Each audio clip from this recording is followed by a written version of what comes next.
Chapter 7. All that silence said. I smelt vinegar and thought I was at home.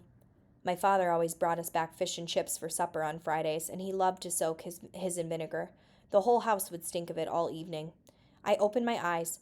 It was dark enough to be evening, but I was not at home. I was in a cave, but not my cave. I could smell smoke, too. I was lying on a sleeping mat, covered in a sheet up to my chin. I tried to sit up to look about me, but I could not move. I tried to turn my neck. I couldn't. I could move nothing except my eyes. I could feel, though. My skin, my whole body throbbed with searing pain, as if I had been scalded all over. I tried to call out, but I could barely manage a whisper. Then I remembered the jellyfish. I remembered it all. The old man was bending over me, his hands soothing on my forehead. "You better now," he said. "My name, Kensuke. You better now." I wanted to ask after Stella. She answered for herself by sticking her cold nose into my ear. I do not know for how many days I lay there, drifting in and out of sleep, only that whenever I woke Kensuke was always there sitting beside me.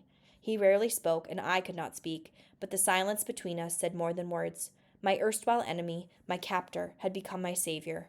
He would lift me to pour fruit juice or warm soup down my throat. He would sponge me down with cooling water, and when the pain was so bad that I cried out, he would hold me and sing me softly back to sleep. It was strange. When he sang to me, it was like an echo from the past, of my father's voice, perhaps. I didn't know. Slowly, the pain left me. Tenderly, he nursed me back to life. The day my fingers first moved was the very first time I ever saw him smile. When at last I was able to turn my neck, I would watch him as he came and went, as he busied himself about the cave. Stella would often come and lie beside me, her eyes following him too. Every day now I was able to see more of where I was. In comparison with my cave down the beach, this place was vast. Apart from the roof of vaulted rock above, you could scarcely have known it was a cave. There was nothing rudimentary about it at all. It looked more like an open-plan house than a cave. Kitchen, sitting room, studio, bedroom, all in one space. He cooked over a small fire which smoked continuously at the back of the cave, the smoke rising through a small cleft high in the rocks above. A possible reason, I thought, why there were no mosquitoes to bother me. There always seemed to be something hanging from a wooden tripod over the fire, either a blackened pot or what looked like and smelled like long strips of smoked fish. I could see the dark gleam of metal pots and pans lined up on a nearby wooden shelf. There were other shelves, too, lined with tins and jars, dozens of them, of all sizes and shapes, and hanging beneath them, innumerable bunches of dried herbs and flowers. These he would often be mixing or pounding, but I wasn't sure what for. Sometimes he would bring them over to me so I could smell them. The cave house was sparsely furnished. To one side of the cave mouth stood a low wooden table, barely a foot off the ground. Here he kept his paintbrushes, always neatly laid out, and several more jars and bottles, and saucers, too. Kensuke lived and worked almost entirely near the mouth of the cave house, where there was daylight. At nights he would roll out his sleeping mat across the cave from me, up against the far wall. I would wake in the early mornings, sometimes, and just watch him sleeping. He always lay on his back, wrapped in a sheet, and never moved a muscle. Kensuke would spend many hours of every day kneeling at the table and painting. He painted on large shells, but much to my disappointment, he never showed me what he had done. Indeed, he rarely seemed pleased with his work, for just as soon as he had finished, he would usually wash off what he had done and start again. On the far side of the cave mouth was a long workbench, and hanging up above it, an array of tools. Saws, hammers, chisels, all sorts, and beyond the workbench were 3 wooden chests in which he would frequently rummage around for a shell, perhaps, or a clean sheet. We had clean sheets every night. Inside the cave he wore a wraparound dressing gown, a kimono, as I later knew it to be. He kept the cave house immaculately clean, sweeping it down once a day at least. There was a large bowl of water just inside the cave mouth. Every time he came in, he would wash his feet and dry them before stepping inside. The floor was entirely covered with mats made of woven rushes, like our sleeping mats, and everywhere, all around the cave, to head height and above, the walls were lined with bamboo. It was simple, but it was a home. There was no clutter. Everything had its place and its purpose. As I got better, Kensuke would go off and leave me on my own more and more, but thankfully never for too long. He'd return later, very often singing, with fish, perhaps fruit, coconuts, or herbs, which he'd bring over to show me proudly. The orangutans would sometimes come with him, but only as far as the cave mouth. They'd peer in at me and at Stella, who always kept her distance from them. Only the young ones ever tried to venture in, and then Kensuke only had to clap at them, and they'd soon go scooting off. During those early days in the cave house, I so much wished we could talk. There were 1,000 mysteries, 1,000 things I wanted to know, but it still hurt me to talk, and besides, I felt he was quite happy with our silence, that he preferred it somehow.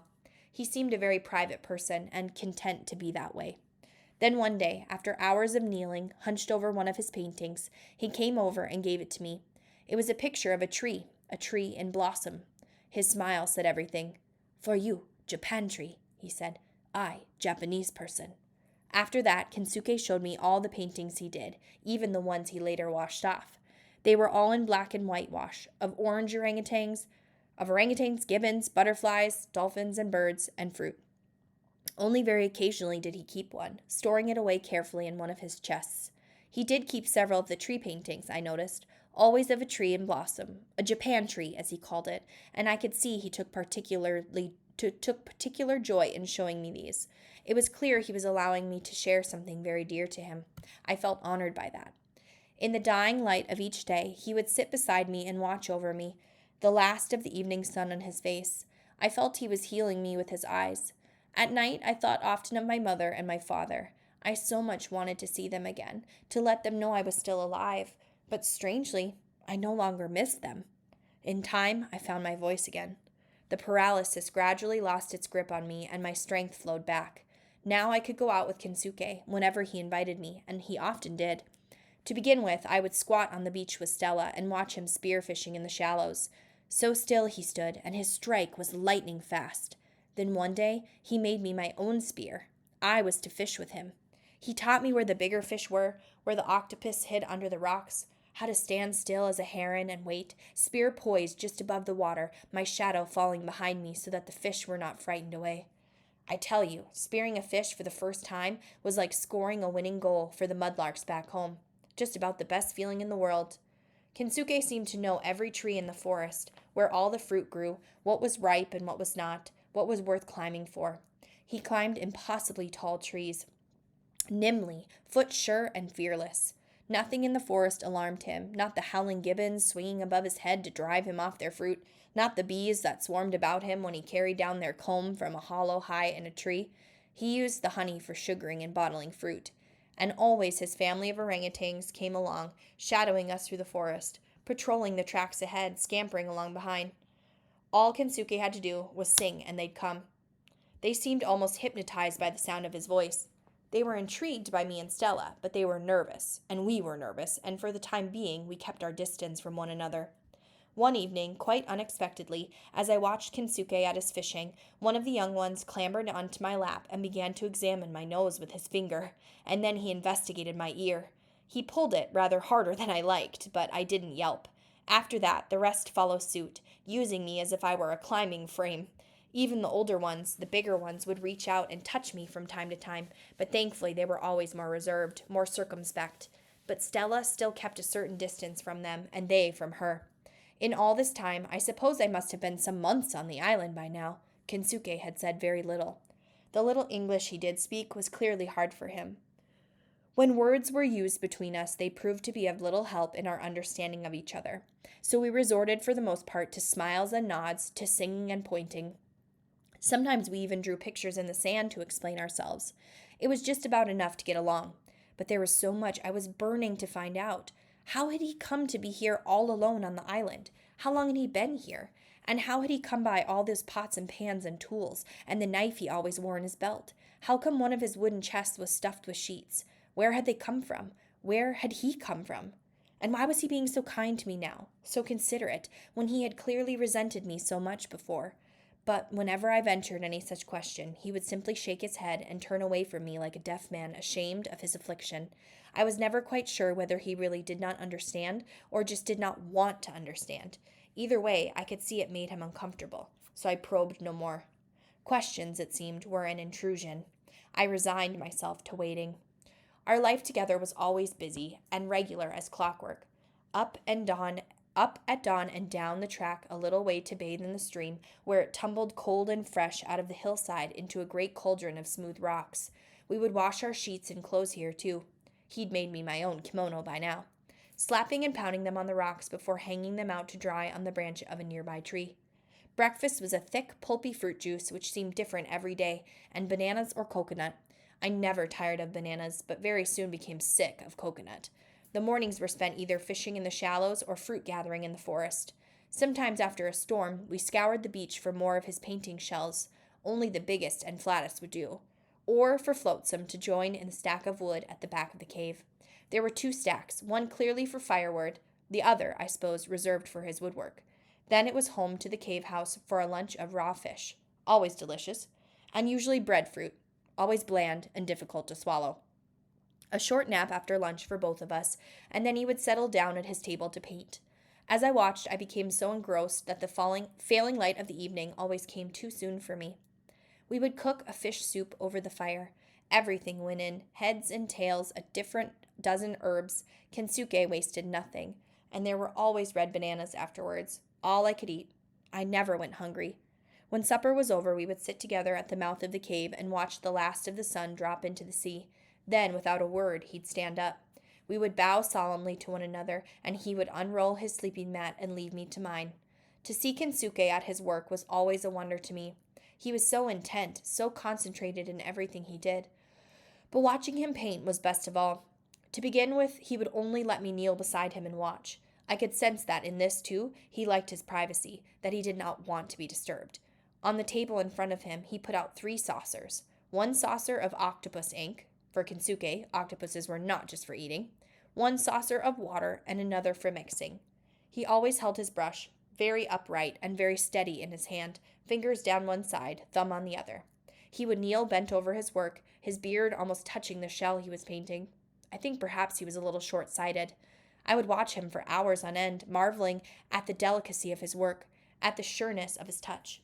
Then one rainy afternoon, and when it rained, how it rained, I found he'd set out a shell for me, my own 3 saucers and my own paintbrush. He took such a delight in teaching me, in my every clumsy attempt. I remember early on I tried to paint the jellyfish that attacked me. He laughed out loud at that, but not in a mocking way, rather in recognition, in memory of what had brought us together. I had always liked to draw, but from Kensuke I learned to love it. That to draw or paint I had to first observe well, and then set out the form of the picture in my head and send it down my arm through the tip of the brush and onto the shell. He taught me all this entirely without speaking. He simply showed me. The evidence that he was a considerable craftsman was all around me. The cave house must have been entirely furnished by him, fashioned mostly from flotsam. The chest, the workbench itself, the shelves, the table, he must have made the rush matting, the bamboo paneling, everything, and on close examination I could see it was all perfectly finished, no nails, no screws, just neat doweling. He had used some form of glue where necessary, and sometimes twine as well. Ropes for tree climbing, fish spears, fishing nets, and fishing rods were stacked in one corner, though I'd never yet seen him use the rods. He had to have made them all. He'd made his own paintbrushes as well, and I was soon to find out how. Kensuke had a favorite orangutan, a large female he called Tomodachi, who would often come and sit by him to be groomed. Kensuke was grooming her one day just outside the mouth of the cave house, the other orangutans looking on, when I saw him quite deliberately pluck out the longest and darkest hairs from her back. He held them up to show me, grinning conspiratorially. At the time, I didn't really understand what he was up to. Later, I watched him at his workbench, trimming the hairs with his knife, dipping them in the sap I'd seen him tap from the tree that same morning, cutting out a short length of hollow bamboo and then filling it with Tomodachi's hair. A day later, the glue had hardened and he had a paintbrush. Kensuke seemed to have found ways to satisfy his every need. We were silent at our painting one day, the rain thundering down in the forest below, when he stopped, put down his paintbrush, and said very slowly, in a very measured way, as if he'd thought about how to say it for a long time, "I teach you painting, Mika." This was the first time he had ever called me by my name. "You teach me speak English. I want speak English. You teach me." It was the beginning of an English lesson that was to last for months. Every day, dawn to dusk, I translated the world around him into English. We did what we had always done, but now I talked all the while, and he would echo every word, every phrase he wanted to. His brow would furrow with the effort of it. It was as if by saying each word he simply swallowed it into his brain. Once told, once practiced, he would rarely forget, and if he did, he was always very annoyed with himself. Sometimes as I enunciated a new word, I noticed that his eyes would light up. He would be nodding and smiling, almost as if he recognized the word, as if he was greeting an old friend. He would repeat it again and again, savoring the sound of it before committing it to memory for good. And, of course, the more words he knew, the more he tried to experiment with them. Single words became clipped phrases, became entire sentences. His pronunciation, though, never did improve, however hard he tried. Michael was always Mika, sometimes Mika-san. Now, as we could talk more easily to one another, the long silence in our friendship had been forged.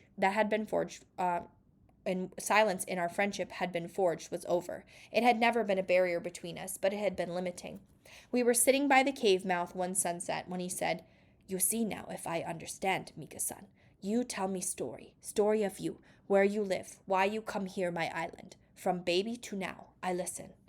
So I did. I told him about my home, about my mother and father, about the brick factory closing, about football or soccer with Eddie and the Mudlarks, about the Peggy Sue and our voyage round the world, about football in Brazil and lions in Africa and spiders in Australia, about my mother being ill, about the night I fell overboard. "Very good, I understand. Very good," he said when I had finished. "So, football you like. When I little, I play football too. Very happy time, long ago now, in Japan, in my home." He sat in silence for some moments. "You very long way from home, Mika-san. You very sad sometimes, I see. So, I make you happy. Tomorrow we go fishing, and maybe I tell you my story too. My story, your story, maybe same story now." The sun had suddenly gone. We stood up and bowed to one another. "Oyasumi Masai," he said. "Good night," I said. It was the only time of the day he ever spoke Japanese, though he did sing in Japanese, mostly. I had taught him 10 green bottles, which always made him laugh when he sang it. I loved his laugh. It was never loud, more a prolonged chuckle, but it always warmed my heart. The next morning he picked up 2 of his fishing rods and a net and led the way into the forest. "Today we catch big fish, Mika, not small fish," he announced. He was taking us to a part of the island where I had been washed up all those months before, but rarely had cause to visit since, because there was little or no fruit to be found there. We had to beat a difficult path through the forest before joining a cliff path that wound its way down to a hidden sandy bay. As we emerged from the forest on the beach, Stella ran off, bounding at once into the shallows, barking at me to play with her. Suddenly, Kensuke caught me by the arm. "You look, Mika-san. What do you see?" His eyes were full of mischief. I didn't know what I was supposed to be looking for. "Nothing here, yes? I very clever fellow. You watch. I show you." He made for the end of the beach, and I followed. Once there, he began to pull and tug at the undergrowth. To my surprise, it simply came away in his hands. I saw first what looked like a log lying in the sand, but then, as he dragged away more branches, I saw it was a part of a boat. An outrigger, a long, wide dugout with a frame of outriggers on either side. It was covered in canvas, which he folded back very slowly, chuckling to himself as he did so.